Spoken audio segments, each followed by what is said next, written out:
Hello everyone, welcome to Prateek IQ। आज हम लोग देखेंगे industrial relation and labour law MCQ series का पार्ट 1। तो आते हैं पहले क्वेश्चन पे। A women should not be made to work in any establishment during the first 6 week following the day off. Question आपसे पूछ रहा है कि कौन से दिन के बाद आपको फर्स्ट 6 वीक तक किसी भी वीमेन को वर्क नहीं देना चाहिए। हर डिलीवरी, हर मिसकैरेज, टर्मिनेशन ऑफ प्रेगनेंसी, हर टर्मिनेशन। तो देखो ये तो ऑप्शन होगा नहीं, हर टर्मिनेशन के बाद तो वैसे भी जॉब नहीं देना। आपके पास करेक्ट आंसर क्या होगा? एक तो हर डिलीवरी, ये बिल्कुल सही है। हर मिसकैरेज, गर्भपात के बाद, ये भी सही है। टर्मिनेशन ऑफ प्रेगनेंसी, ये भी सही है। तो करेक्ट आंसर क्या हो जाएगा? 1, 2 एंड 3। आपके पास ऑप्शन है, option A 1 and 2, option B 1, 2 and 3। तो यही आंसर क्या हो जाएगा? सही हो जाएगा। Option B will be the correct answer. अब आते हैं क्वेश्चन नंबर 2 पे। What was the name given to the system in which craftsman and their family work at their home and were paid on a piece work basis. Question पूछ रहा है कि उस system को क्या बोलते हैं जिसमें क्राफ्टमैन और उनकी जो फैमिली होती है घर पे काम करती है और उनको पेड कैसे किया जाता है? On a piece work basis. आपके पास ऑप्शन है, option A agriculture economy, option B rural economy stage, option C cottage या putting out system, option D handicraft system. तो करेक्ट आंसर क्या हो जाएगा?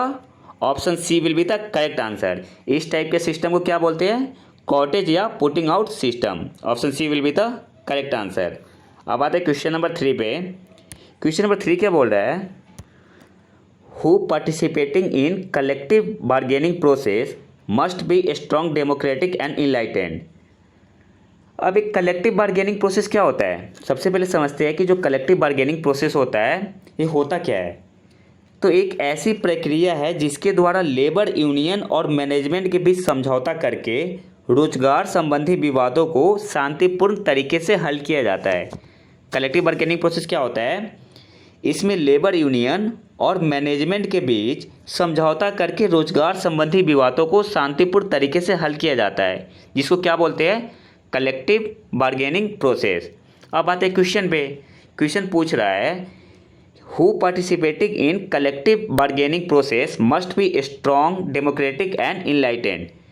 आपके पास ऑप्शन है, option A employers, option B officials, option C union, option D employ. तो correct answer क्या हो जाएगा यहाँ पे? Option A will be the correct answer. Employers participating in collective bargaining process must be strong democratic and enlightened. अच्छा, employer and employ में क्या फ़र्क होता है? तो जो एम्प्लॉयर होते हैं उसे वो क्या होते हैं? नियुक्त करने वाले। एम्प्लॉयर का मतलब हुआ नियुक्त करने वाला, और एम्प्लॉय का क्या मतलब हुआ? जिसे नियुक्ति दी जाती है। तो एम्प्लॉयर और एम्प्लॉय में जो बेसिक डिफरेंस है ना, यही है। एम्प्लॉयर क्या करता है? नियुक्त करता है। और एम्प्लॉय किसे बोलते हैं? जिसे नियुक्ति दी जाती है। अब आते हैं क्वेश्चन नंबर 4 पे। Which of the following statements about welfare officer is not correct? आपके पास ऑप्शन है, option A welfare officer is statutory. तो ये सही है। जो वेलफेयर ऑफिसर का पोस्ट किसमें मेंशन है?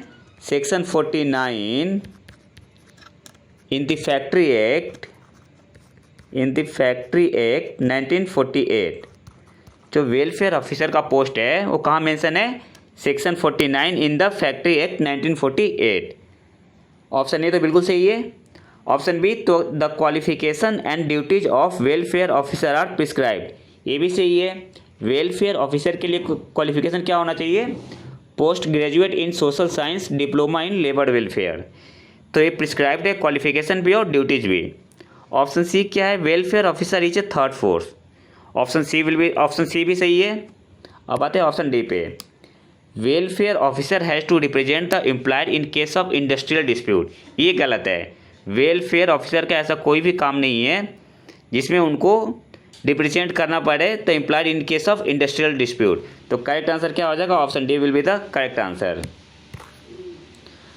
अब आते हैं क्वेश्चन 5 पे। The first wage board in India was set up in. आपके पास ऑप्शन है, option A 1957, option B 1958, option C 1959, option D 1960। तो करेक्ट आंसर क्या हो जाएगा? Option A will be the correct answer. The first wage board in India was set up इन 1957।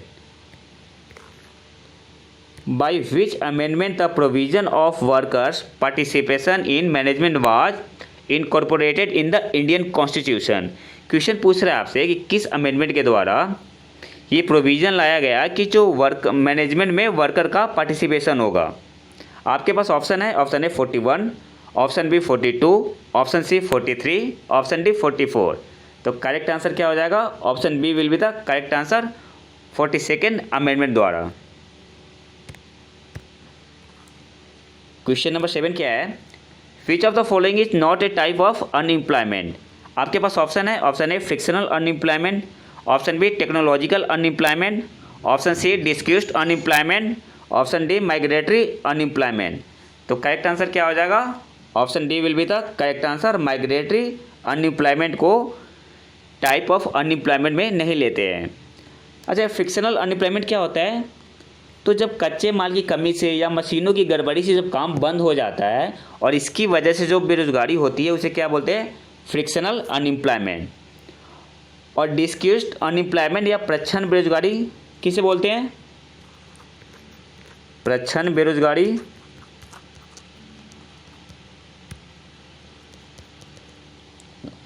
किसी कार्य को करने के लिए आवश्यकता से अधिक श्रमिकों की नियुक्ति करना क्या कहलाता है? प्रच्छन्न बेरोजगारी कहलाता है।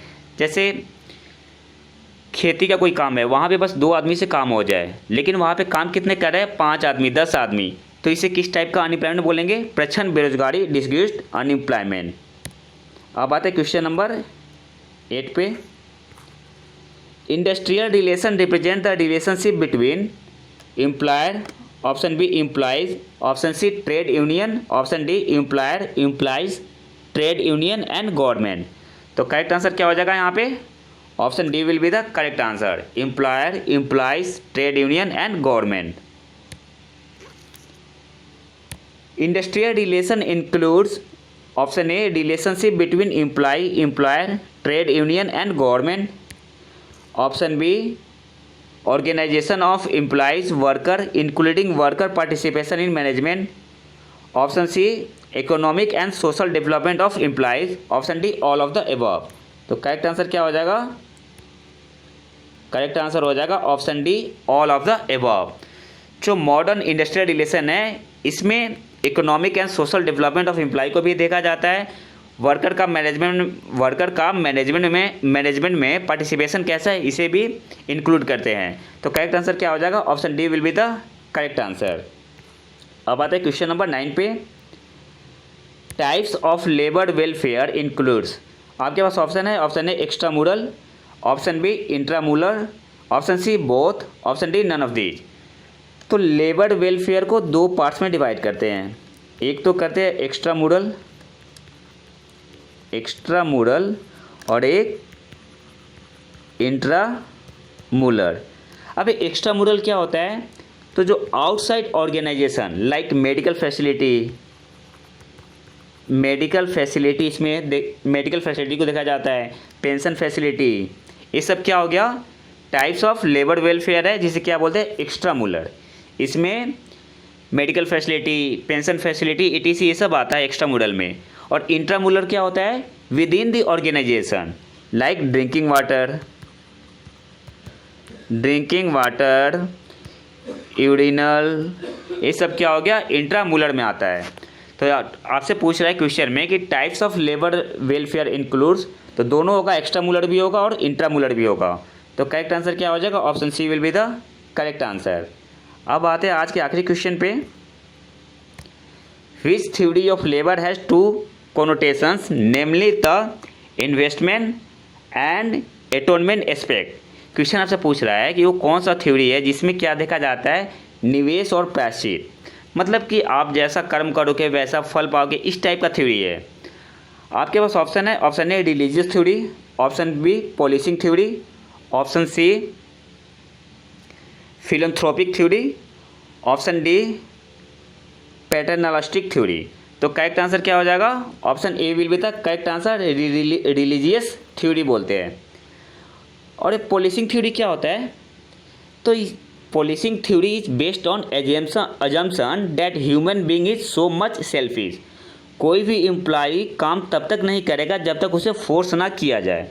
जो पॉलिसिंग थ्योरी है उसमें ऐसा कहा गया है कि कोई भी एम्प्लॉय काम तब तक नहीं करेगा जब तक उसे फोर्स ना किया जाए या उसमें सज़ा का डर ना हो। तो एक तरीके से देखा जाए तो क्या है, एक्सप्लॉयटेशन ऑफ वर्कर है। पॉलिसिंग थ्योरी क्या है, एक्सप्लॉयटेशन ऑफ वर्कर है। और फिलैंथ्रोपिक थ्योरी क्या होता है, मैन काइंड को लव करने वाले लोग होते हैं। जो फिलैंथ्रोपिक थ्योरी होता है वो क्या होता है, मैन काइंड को लव करने वाले लोग होते हैं। तो ये था हमारा आज का लेक्चर। अगर वीडियो पसंद है तो लाइक करें और चैनल को सब्सक्राइब जरूर कर लें। मिलते हैं नए वीडियो में नए टॉपिक के साथ, तब तक के लिए नमस्कार, जय हिंद।